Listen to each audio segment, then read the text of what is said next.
Shalom saudara, kita berjumpa kembali dalam Renungan Harian GPGS Pangkal Pinang edisi Senin 15 Mei 2023. Kembali bersama saya Guru Injil Filemon. Nah saudara, bila saudara mengalami perlakuan yang tidak adil dari orang lain, termasuk mungkin dari sesama orang Kristen, entah itu satu gereja atau dari gereja lain, apa reaksi saudara-saudara? Mungkin awalnya kita kaget, lalu kemudian kita marah, lalu kita mungkin berusaha mencari tahu apa alasan dia berbuat atau bersikap seperti itu. Mungkin ada kesalahpahaman, mungkin dia ada tersinggung, atau apa. Lalu bila kita tahu bahwa apa yang dia lakukan memang dengan sengaja karena alasan yang tidak baik, misalnya dia tidak suka kepada kita, dia iri, dan mungkin hal-hal yang lain, pokoknya alasan yang buruk, maka biasanya kita ingin membalas.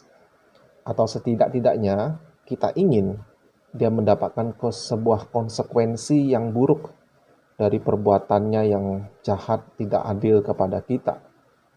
Atau seandainya kita tidak bisa membuat orang itu celaka atau mendapatkan konsekuensi yang buruk, dan kita juga tidak melihat bahwa dia mengalami hal yang buruk seperti yang kita harapkan, dia baik-baik saja, maka reaksi alami kita adalah mungkin kita tidak mau lagi berurusan dengannya. Benar tidak? Hari ini saya mengajak kita untuk kembali kepada teks dari Matius pasal 5 yang sempat kita pelajari minggu lalu.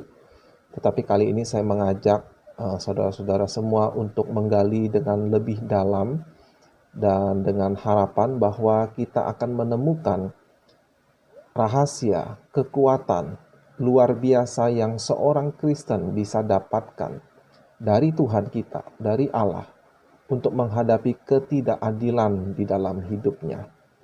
Kiranya Tuhan menolong kita. Mari kita berdoa sebentar. Ya Tuhan, kami bersyukur karena kami boleh mendapatkan petunjuk dari firman Tuhan untuk menghadapi situasi-situasi nyata yang kami hadapi di dalam dunia ini. Mungkin sebagian dari pendengar renungan ini sedang tidak mengalaminya ya Tuhan. Sikap yang tidak adil dari sesama. Mungkin hidup mereka baik-baik saja. Tapi biarlah mereka boleh memperlengkapi diri kalau seandainya suatu waktu kami menghadapi situasi di mana kami diperlakukan dengan tidak baik. Dan kalau ada di antara kami ya Tuhan yang mendengarkan renungan ini sedang terluka hati, mungkin sedang marah, geram, kesal, atau menyimpan kesalahan orang yang bersalah kepadanya.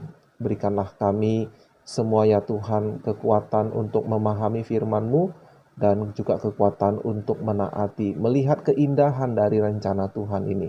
Mengapa Tuhan mengatakan hal-hal seperti ini kepada murid-murid Tuhan pada waktu itu, dan yang juga berlaku bagi kami di tahun 2023 ini.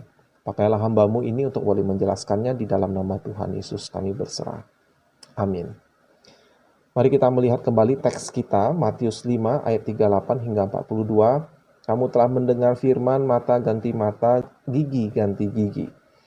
Tetapi aku berkata kepadamu, janganlah kamu melawan orang yang berbuat jahat kepadamu, melainkan siapapun yang menampar pipi kananmu, berilah juga kepadanya pipi kirimu.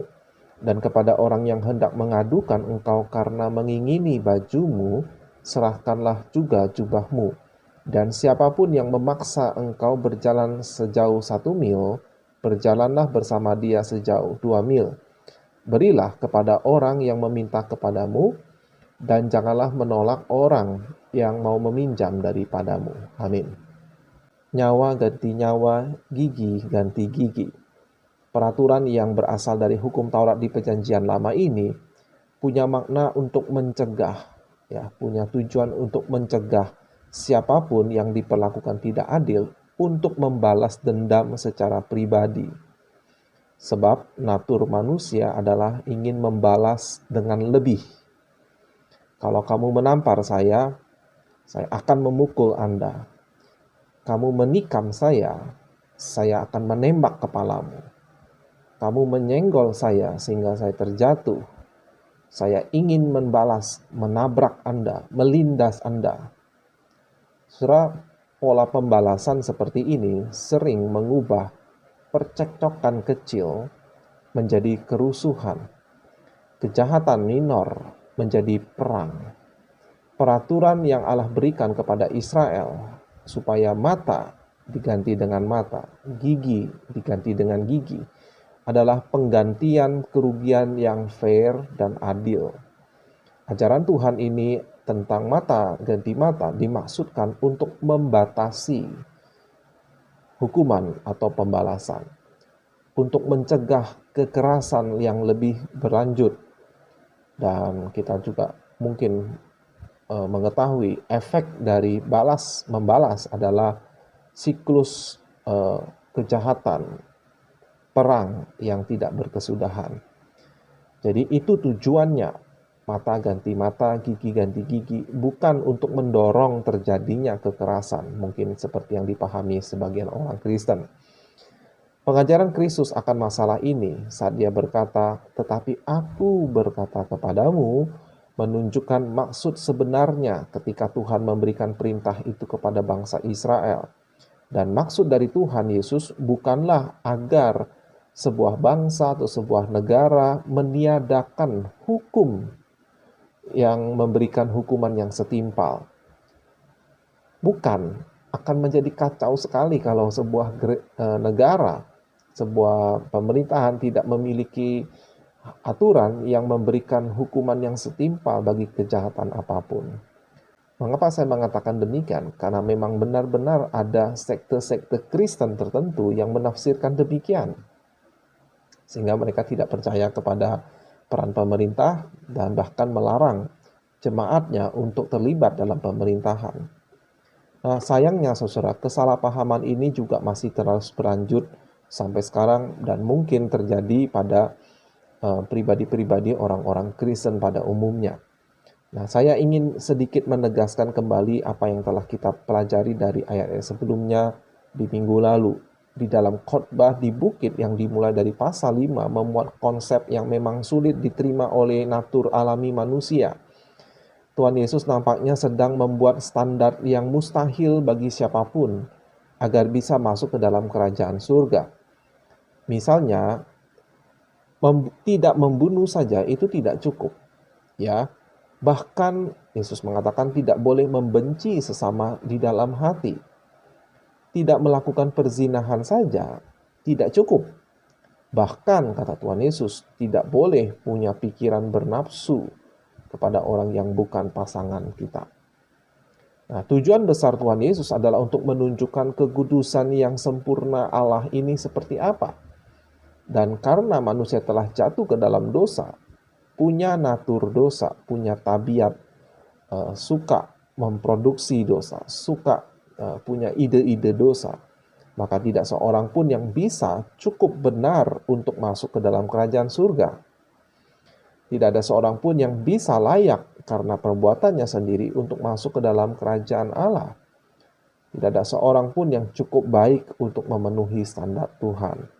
Setiap orang tanpa terkecuali seberapa sucinya mereka kelihatannya hanya akan bisa masuk ke dalam kerajaan surga bila menerima pengampunan dosa dan kebenaran melalui iman di dalam Kristus Yesus. Dan contoh Atongai juga dalam renungannya ada membahas hal ini. Jadi Tuhan Yesus hendak menunjukkan masalah dosa manusia ini sampai kepada level pribadi. Jadi peraturan mata ganti mata tidaklah dibatalkan atau ditiadakan oleh Tuhan Yesus selama itu diterapkan di dalam pengadilan yang resmi atau dalam pemerintahan yang sah. Tuhan Yesus di tempat lain menegaskan bahwa itulah sebabnya tidak percuma, tidak sia-sia pemerintah menyandang pedang. Dalam arti mereka dipercayakan untuk menegakkan keadilan dan salah satu fungsinya adalah menjatuhkan hukuman yang setimpal kepada orang-orang yang melakukan kejahatan. Tetapi dalam tingkat pribadi, Yesus menegakkan standar yang berbeda, yang menantang. Tuhan Yesus tidak sekedar ingin membatasi pembalasan dendam, seperti yang dimaksudkan dari aturan perjanjian lama, mata ganti mata, gigi ganti gigi, satu nyawa ganti satu nyawa. Melainkan Tuhan Yesus ingin agar murid-muridnya bahkan sepenuhnya menolak konsep balas dendam. Ini tidak berarti orang Kristen tidak diperbolehkan misalnya melarikan diri untuk menyelamatkan diri dari kejahatan atau penganiayaan. Ini juga bukan berarti kejahatan apapun, kekerasan yang terang-terangan, maka orang Kristen hanya bisa pasrah hadapi dengan sikap pasif yang total. Dan sekali lagi saya katakan ada sekte-sekte Kristen tertentu yang memahaminya benar-benar seperti itu. Tetapi yang Tuhan Yesus maksudkan ialah janganlah kita membalas kejahatan dengan kejahatan. Dan ini konsisten dengan komentar Tuhan Yesus soal bagaimana bila seseorang menampar pipi kananmu. Nah, saudara, di dunia kuno, di zaman Tuhan Yesus, tangan kanan itu selalu diasosiasikan sebagai tangan yang dominan. Dan kita mengingat Yesus dikatakan duduk di sebelah kanan Allah Bapa, yang menunjukkan Yesus itu punya peran yang dominan. Dan di sini Tuhan Yesus sengaja menyebutkan barang siapa menampar pipi kanan, yang berarti tamparan itu menggunakan punggung, ya, punggung dari telapak tangan seperti ini, ya, plek gitu ya. Nah, ini adalah tamparan hinaan, bukan tamparan untuk melukai fisik. Kalau melukai fisik itu begini atau begini. Tetapi tamparan seperti ini adalah tamparan hinaan. Yaitu tamparan untuk melukai harga diri seseorang. Nah, kemudian Yesus mengatakan kalau seseorang menampakkan pipi kananmu, melukai harga dirimu, berikanlah pipi kirimu. Artinya, bersiaplah dia akan memberikan tamparan berikutnya yang bersifat untuk melukai. Jadi Tuhan Yesus berkata, terimalah hinaan itu dan kamu bersiap-siaplah menerima serangan lanjutan. Sekali lagi, ini tidak berarti bahwa kita tidak boleh melakukan apa-apa. Bahkan bila seseorang melakukan kejahatan lanjutan kepada kita, Tuhan Yesus sedang berbicara kepada orang-orang yang akan menerima penganiayaan, perlakuan yang tidak adil sebagai umatnya, dan juga kebencian dari dunia. Respons orang Kristen terhadap diskriminasi, penghinaan, penganiayaan adalah memang menerimanya, tetapi jangan menolak orang yang berdosa atau orang yang jahat itu. Sebaliknya, tunjukkan bahwa perbuatan mereka tidak patut menerima respons mata ganti mata. Dalam arti berharap mereka menderita kerugian yang sama, padahal kalau kita benar-benar mengalaminya, seringkali respon alamiah kita adalah berharap balasan. Kalau tidak setimpal, kita ingin membalas lebih berat dari apa yang dia perbuat kepada kita. Nah, disinilah Tuhan Yesus memberikan perintah personal itu. Kasihilah musuhmu. Serangan kepada kita memberikan kesempatan bagi kita untuk menunjukkan kekuatan dan kebaikan yang kita dapatkan dari Tuhan kita. Sekali lagi, serangan kepada kita memberikan kesempatan bagi kita untuk menunjukkan kepada orang yang memperlakukan kita tidak baik, yaitu kekuatan dan kebaikan yang kita terima dari Tuhan, yang bisa kita tunjukkan, berikan kepada mereka juga. Nah, saudara-saudara, setelah memberi contoh ditampar pipi kanan, siaplah terima tamparan pipi kiri, Yesus memberikan contoh lanjutan. Kalau ada orang yang hendak mengadukan engkau, artinya menuntut di pengadilan, karena mengingini bajumu, serahkanlah juga jubahmu. Ini menunjukkan kekuatan pribadi. Hal yang sama waktu Tuhan Yesus memberikan contoh berikutnya. Kalau seseorang memaksa engkau berjalan 1 mil, berjalanlah bersamanya 2 mil. Terjemahan bahasa Indonesia masa kini memberi keterangan bahwa yang dimaksud memaksa berjalan bersama itu adalah memaksa kita berjalan membawa barang bawaannya. Ini masuk akal, sebab tidak masuk akal kalau seseorang memaksa kita untuk berjalan bersamanya sekedar untuk menemani. Mungkin malah kita akan dengan senang hati menemani orang itu. Tetapi yang dimaksudkan ini adalah orang yang memaksa orang lain untuk membawa barang bawaannya. Dan inilah yang sering dilakukan oleh para tentara Romawi yang menjajah Israel, bangsa Yehuda pada saat itu. Dan dari kedua contoh ini, saudara, menunjukkan tekanan, pemaksaan, perlakuan tidak adil dari orang yang kuat posisinya. Orang yang punya kedudukan minimal setara dengan kita. Atau bahkan mungkin lebih tinggi, lebih berkuasa dari kita. Dan kita harus ingat, konteks pada waktu itu, orang Israel sedang dijajah oleh bangsa Romawi. Dan para pendengar perkataan Tuhan Yesus ini berharap Yesus ini adalah Mesias yang akan menolong mereka mengalahkan penjajah Roma dan mengusir mereka keluar dari Israel. Sehingga pengajaran Tuhan Yesus ini jelas mengejutkan mereka. Kalau ada orang yang menuntut kamu, ya, dan ini sering terjadi, menuntut kamu ingin merebut tanahmu, rumahmu, ladangmu, jangan kamu lawan dengan kekerasan. Berikan lebih banyak dari yang dia minta. Wow. Kalau ada orang yang memaksamu melakukan sesuatu, yaitu mengangkat barangnya, membawa bawaannya, sering dilakukan oleh tentara-tentara Roma, seperti yang dilakukan kepada Simon dari Kirene, memaksanya mengangkat balok kayu salib yang Tuhan Yesus sudah tidak punya kekuatan lagi. Lakukan, jangan melawan, bahkan lakukan lebih dari yang mereka minta. Nah, banyak orang, termasuk orang-orang Kristen hari ini, mengira Tuhan Yesus sedang mengajarkan tentang pasifisme.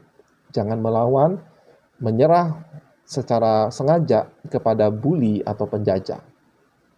Tetapi sebaliknya, Tuhan Yesus sedang menggambarkan orang-orang yang cukup kuat untuk mengendalikan dirinya dari keinginan untuk membalas, untuk melawan.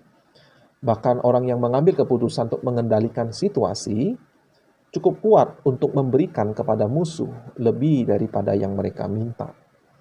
Jadi ini sebenarnya adalah pertunjukan kekuatan, meskipun memakai jubah ketaatan. Mirip, persis seperti yang dilakukan oleh Tuhan Yesus kita waktu dia disalibkan.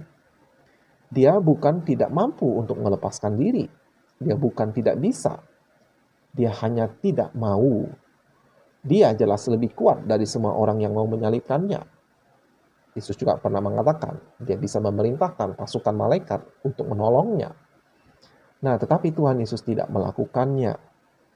Dia menaati. Hal ini akan semakin jelas saat kita melihat contoh berikutnya. Berilah kepada orang yang meminta kepadamu dan janganlah menolak orang yang mau meminjam daripadamu. Sekali lagi adalah menunjukkan kekuatan. Tetapi kali ini kekuatan yang kita tunjukkan kepada orang-orang yang lebih lemah kondisinya, yang lebih tidak berdaya.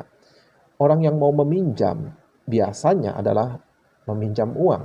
Ya, kalau meminjam barang yang sehari-hari, saya rasa orang-orang pada saat itu termasuk kita pun akan tidak terlalu keberatan untuk membeli pinjaman seperti itu. Tapi yang dimaksud di sini adalah meminjam secara finansial. Berarti tunjukkanlah kekuatanmu kepada orang yang lebih lemah. Setidak-tidaknya dalam konteks ini secara finansial. Dia datang untuk minta tolong, untuk meminjam. Dan berikanlah, jangan menolak. Meskipun kita mungkin ada kekhawatiran, bagaimana dengan diri saya? Jelas maksud Tuhan Yesus memberikan adalah menunjukkan iman, sekaligus kekuatan. Karena Anda memilih untuk melakukannya, bukan karena paksaan, bukan karena tidak berdaya untuk menolak. Dan yang lebih penting, Anda memilih untuk percaya kepada Allah yang akan memberikan kekuatan, yang akan mencukupi kebutuhan Anda.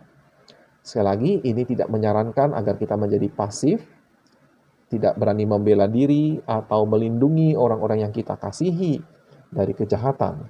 Bukan. Ini juga tidak menyarankan kita menjadi orang-orang yang naif, memberikan kepada siapa saja, tanpa memeriksa atau memandang rekam jejak orang itu, terutama orang-orang yang sudah kita kenal dengan baik. Janganlah kita bodoh atau naif memberikan kepada orang yang menghamburkan uang yang akan dia mau pinjam itu untuk alkohol, untuk narkoba, untuk berjudi, atau untuk berfoya-foya. Tuhan Yesus sama sekali tidak mengajarkan kita untuk memberikan secara naif kepada orang-orang yang punya rekam jejak yang buruk seperti itu.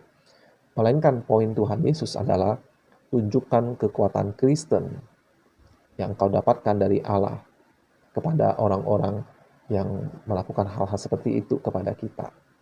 Tentu kita juga membutuhkan kebijaksanaan, pertimbangan. Ya. Nah, kemampuan untuk punya kekuatan seperti itu hanya dapat dimiliki dan hanya bisa dilakukan oleh orang-orang yang mengenal, mengasihi, dan meneladani Kristus Yesus, yang telah melihat kekuatannya dalam menanggung penganiayaan dan kematian di kayu salib.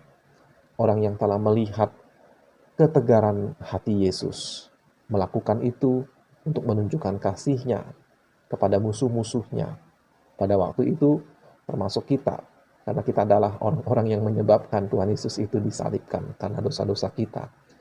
Nah, inilah alasan mengapa saya memberikan judul renungan hari ini sekaligus yang menjadi kesimpulan dari renungan kita. Kekuatan yang luar biasa yang seorang Kristen bisa dapatkan dari Allah untuk menghadapi ketidakadilan dalam hidupnya. Berdoalah, mohon kekuatan untuk menanggungnya. Berdoalah memohon kekuatan untuk bisa mengendalikan diri tidak membalas, bahkan tidak menuntut keadilan mata ganti mata, tetapi kekuatan untuk memberikan lebih daripada apa yang mereka minta. Berdoalah memohon Tuhan memampukan agar lewat pengorbanan kita juga orang yang berlaku jahat itu bisa insaf dan mengakui kesalahannya dan melihat kekuatan yang Tuhan berikan kepada kita, dan mereka pun mengakui Tuhan ada bersama dengan kita. Kiranya renungan hari ini boleh menginspirasi Anda, memberkati Anda. Sampai jumpa di episode berikutnya. Tuhan Yesus memberkati.